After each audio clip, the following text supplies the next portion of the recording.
apfukamira igishushanyo cy'umwami jambo imana uri viumbe vyote icyo nsaba tugumane niba mubiri ameni ameni ameni yesana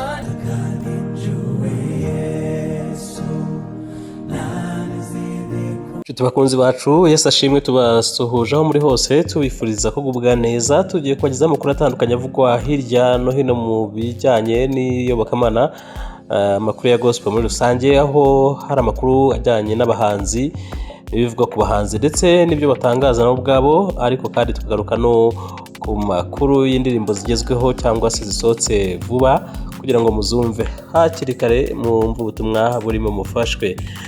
Inkuru ya mbere nivuga ko Israel Mbonyi yahishuye indirimbo yabona ishobora gufasha umuntu mu bihe bikomeye. Iyo ndirimbo ni iyihe? Uraje uyimenye. Indirimbo kandi yini nshyashya yasohotse ni Nataka Nimujue Yesu. Iyo ndirimbo y'abaramyi bakunzwe hano mu Rwanda bahamagariye abakristo kurushaho kumenya Yesu Kristo. Abo nta bandi ni Dorcas na Papi Clever, umugore n'umugabo bafatanye bakaramya Imana. Rero Dani Mutabazi uherutse gusohora albumu yitwa Waranyuze Waranzuye, yavuze impamvu rero yahisemo kuririmba mu giswahili mu ndirimbo zimwe na zimwe zigize iyi albumu ye. Turaza kubwira kandi ko Alarm Ministries yasohoye indirimbo nshya Wastahili, yongeye kwibutsa abakristo ko Yesu akwiriye icyubahiro cyose. Turababwira kandi ko korali Abasaruzi yo mu Badventiste umunsi wa karindwi i Nyamirambo ni korali yamamaye cyane kuva kera mu ndirimbo zikomeye. Bakoze za ndirimbo zabo bazikoze mu buryo bushyashya, harimo indirimbo yitwa Amahoro Amahoro like that, ni muri ubwo buryo, hamwe na ya indi muzi nyine Amabara ukangana. Ni muri ubwo buryo ndibwira ko ntarimbye neza cyane, ariko nyine murahita mwibuka iyo korali irazwi cyane. Ni mu korali yabanje bwa mbere gukora indirimbo mu Rwanda, rero nayo yakoze indirimbo Amahoro mu buryo bushyashya mu mashusho meza cyane. Muraza kuyikurikira, mugende rwose ku mbuga zabo muyirebe yose. Hanyuma inshuti bakunze bacu kandi ntitwabura kubabwira ku ndirimbo yasohowe n'abahanzi Ben na Chance. Abahanzi bafite igitaramo mu minsi iri imbere ku itariki 5 z'ukwa 4 muri BK Arena, bateganya kuyuzuza nabo bagakora andi mateka, kandi koko barabikwiye. Bafite uburyo bahawe umugisha wo kuririmba bagafasha abantu benshi, rero bafite igiterane, ariko basohoye indirimbo ikomeye cyane. Ndibwira ko twabumviseho gatoya, mugende ku mbuga zabo murebe iyo ndirimbo, cyane cyane ku rwa YouTube irahari.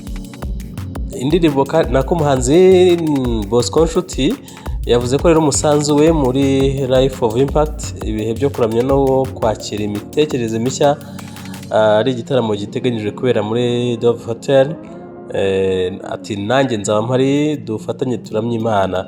Hari rero na korali Clarion Call kwaya yo mu Badventiste bati ntituzapfukama. Ni indirimbo nabo basohoye bagaragaza ko bazaramya Imana, bakizera Imana uko bigenda kose, nubwo basabwa gukora ibidakwiye bazashikama ku mwami Yesu. Hanyuma rero n'indirimbo Jambo Uhambaye, ni indirimbo abahamya ba Yesu basohoye, ni korali yo mu Badventiste umunsi wa karindwi hariya ku Muhima. Hanyuma rero ayo ni imwe mu makuru tugiye kubagezaho bivuga mu Rwanda mu bijyanye na gospel, ariko ntabwo twibagirwa ko korali Umuseke ya ADPR Nyamata nayo yongeye kugaruka mu rukundo rw'Imana ku bakristo mu ndirimbo nshya bashyize hanze yitwa Rukundo. Ni indirimbo rero igaragaza urukundo rw'Imana ku bakristo, nayo rero turanarikira kujya ku mbuga zayo mukabasha kuyikurikirana. Reka rero tuze mu makuru ku buryo burambuye, kandi subscribe, share na comment kugira ngo dukomeze twibanire tukugezaho amakuru yivuga hirya no hino muri gospel cyangwa se mu ivugabutumwa mu Rwanda. Reka tubere kuri Israel Mbonyi rero wahishuye ko hari indirimbo abona mu ndirimbo yaririmbye zitandukanye, ariko akavuga ati iyi ngiyi ishobora gufasha umuntu uri mu bibazo bitandukanye. Mu kiganiro rero cyabereye mu rusengero rwa City Light Full Square Church Kigali, cyabaye kwa kabiri tariki ya 10 ku kwezi nyine kwa gatatu, Israel Mbonyi yagaragaje indirimbo ye ishobora gutanga ihumure ku muntu uri mu bihe bikomeye. Rero ikiganiro cyagifite insanganyamatsiko igira iti guhuza ubwamamare n'ubukristo, cyari cyatumiyemo kandi umuhanzi Tom Close. Abitabiriye iteraniro rero bahawe umwanya wo kubaza ibibazo, maze Israel Mbonyi atangazwa no kubazwa indirimbo ishobora gufasha umuntu mu bihe bikomeye by'agahinda. Mu gusubiza yahise yibaza niba avuga ku ndirimbo ze, ubwo birumvikana ko yabwiwe ko ari muze. Hanyuma rero adatindiganije atekereje asanga indirimbo yitwa Tugumane ariyo ndirimbo ishobora nyine gufasha umuntu uri mu bihe bikomeye cyane gusubizwamo inkomezi. Indirimbo Tugumane rero yagaragaje uburyo umuziki w'Imana ushobora kuba ikiraro cy'ubumuntu ukagirira akamaro umuntu uri mu bihe by'agahinda cyangwa ibibazo bikomeye. Israel Mbonyi kandi yemeje ko ubutumwa bwe mu ndirimbo zigamije guhembura imitima y'abakunzi be no kubegera mu buryo bw'umwuka. Israel Mbonyi kandi ni umwe mu bahanzi bakomeye mu muziki wo kuramya no guhimbaza Imana hano mu Rwanda ndetse no hanze yarwo. Yatangiye urugendo rwe mu muziki yibanda ku guhembura no gushyira abakunzi be hafi y'Imana, aho indirimbo ze zifite ubutumwa bwo gukomeza guhumuriza no guha icyizere abazumva.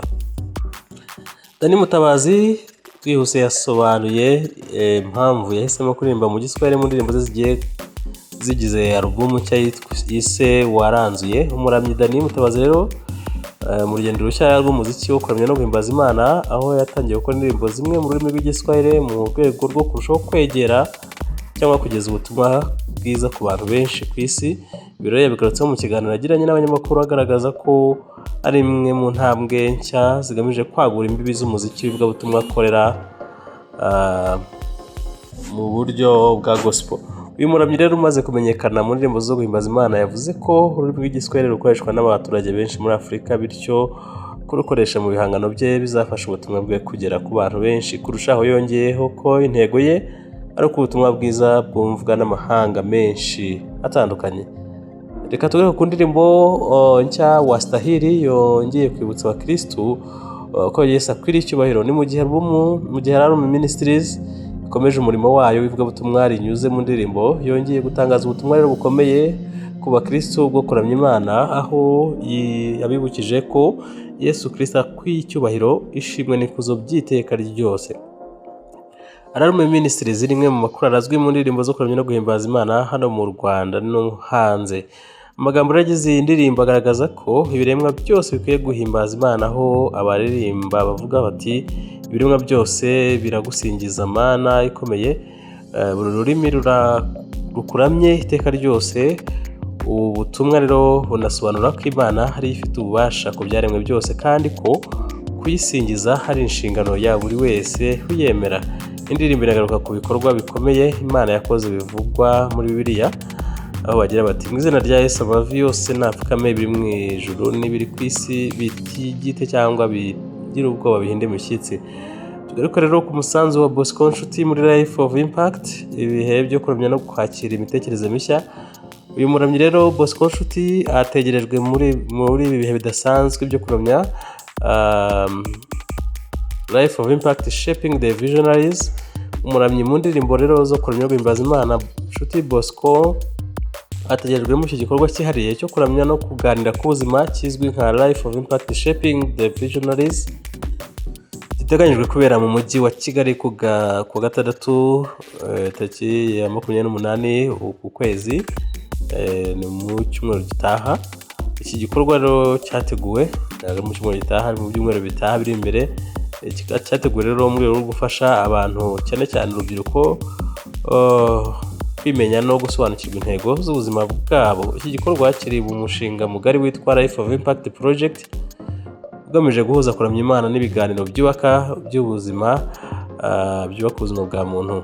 abateguye iki gikorwa rero barimo n'umuramyi Dekare, bagaragaza ko ari umwanya udasanzwe aho abantu bazahura bakaramya Imana, bakiga bakungurana ibitekerezo ku bibazo nyakuri by'ubuzima. Biteganyijwe ko iki gikorwa kizabera muri Dove Hotel hafi ya Yerika ku Gisozi saa 11 z'umugoroba kugeza saa 1 z'ijoro ku isaha yo mu Rwanda.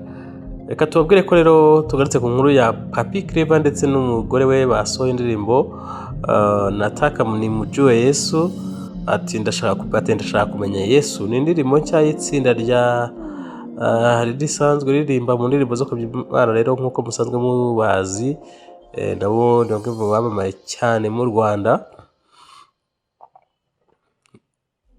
Papi Clever na Dorcas basanzwe bakora nk'itsinda bashyize hamwe, rero bashyize hanze indirimbo Nataka nimjue Yesu yasohotse ku itariki ejo bundi ku itariki ya 10 Werurwe. Indirimbo rero iri mu rurimi rw'igiswahili, itanga ubutumwa bukomeye bwo gushishikariza abakristo kurushaho kumenya Yesu Kristo, gusobanukirwa urukundo rwe no kumenya neza agakiza atanga binyuze mu bamwizeye cyangwa se mu kumwizera. Hanyuma rero batangiye gukorana nk'itsinda mu myaka irenga 10 ishize, bakora indirimbo zitandukanye zifite ubutumwa bukomeye, bibanda cyane mu ndirimbo zo mu gitabo.